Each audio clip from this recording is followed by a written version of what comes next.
The Holocaust that took place in Europe in the 1930s and 40s is the most famous genocide in history. Perhaps as many as 11 million people, including 6 million Jews, lost their lives in a horribly efficient killing operation planned by the German government and military. Yet it would be a mistake to just focus on the Nazi regime that controlled Germany from 1933 to 1945. In fact, the Holocaust was the result of a number of factors, most notably the rise of anti-Semitism that created a climate that allowed the discrimination against the Jews that developed into forced labor camps and then mass killings. Our focus in this unit will be on the causes of the Holocaust, and we will particularly look at elements that it has in common with other genocides in history. The first factor that led to the anti-Jewish climate in Germany in the 1930s was the presence of European anti-Semitism. Since the early Middle Ages, Jews were targeted by their European neighbors, blamed for disasters such as the Black Plague, and generally treated as second-class citizens in their home countries. Sometimes they were forced to convert to Christianity or evicted from their homes or even killed. This European anti-Semitism grew more intense during the Protestant Reformation.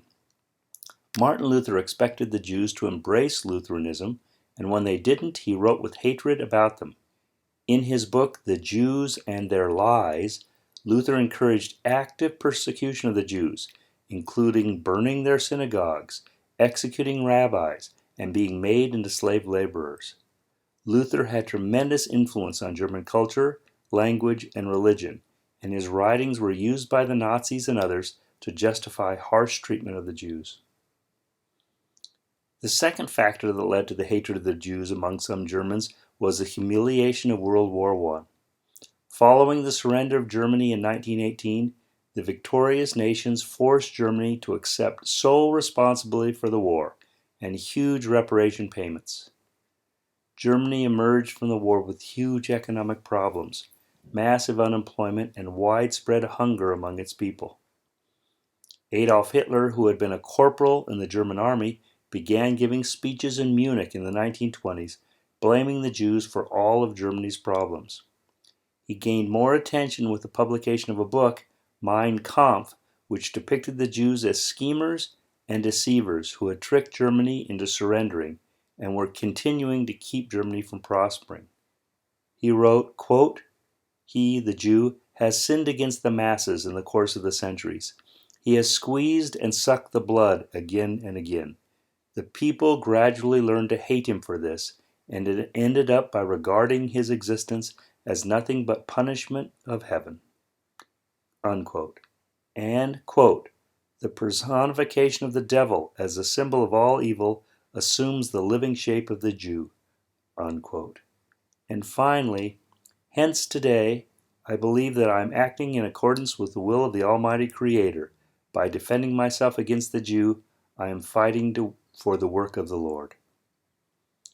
Hitler's rants, which seem incredible today, were viewed as crazy by some in Germany, and they expected him to fade away.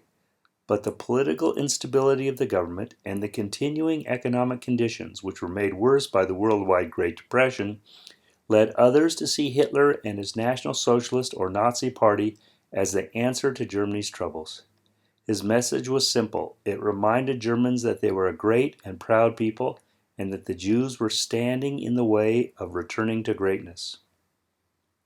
Hitler was invited to join the German government as Chancellor in 1933.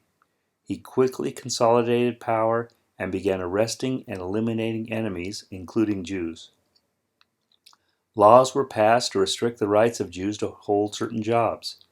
Eventually, they were forbidden to display the German flag or marry non-Jews or go to college. Some Jews left Germany, but many remained, hoping that the hysteria of the Nazis would pass. But it didn't. It got worse. In 1938, a German diplomat being killed in Paris by a Jew led to Kristallnacht, the Night of Broken Glass, in which synagogues, homes, and businesses owned by Jews were set on fire or destroyed. Many Jewish men were arrested and sent to concentration camps where they were forced to work. Some Jews were resented by other Germans because of economic success or their numbers in professions such as law and medicine. The facts that many Jews were loyal Germans, had served in World War I, and had earned the Iron Cross for bravery were forgotten. The Nazis also relied on the theories of social Darwinism and eugenics to justify their treatment of the Jews. Eugenics, which is the attempt to improve humanity through breeding, gained popularity not just in Germany but around the world, particularly in the United States.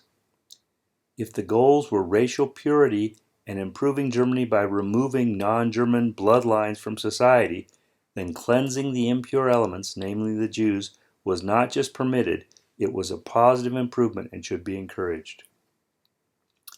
With the outbreak of World War II in 1939, the situation for Jews in Germany became even more bleak.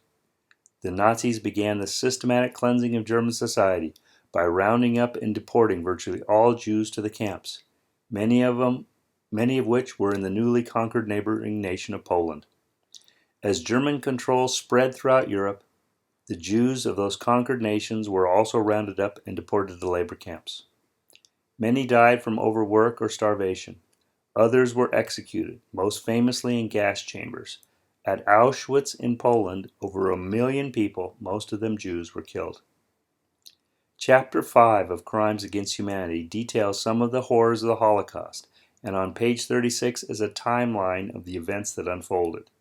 It was a brutal and almost inconceivable example of inhumanity. But once again, it would be a mistake to blame all of the extreme hatred of the Jews, hatred that led to a cultured and educated nation to mass deportations and killings, on Hitler and the Nazis alone. Anti-Semitism had a long history in Europe, and the humiliating defeat in World War I, combined with the severe economic crisis in Germany, made the Jews a target for persecution, exile, and eventually murder. In Mein Kampf, Adolf Hitler coined a new term, quote, the big lie, unquote, to describe a propaganda technique. He accused the Jews of concocting a lie so big about the causes of World War I that no one would question it.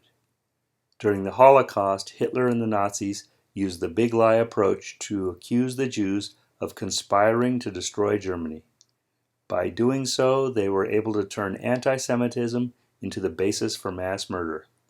That is just one of the tragic consequences of the Holocaust.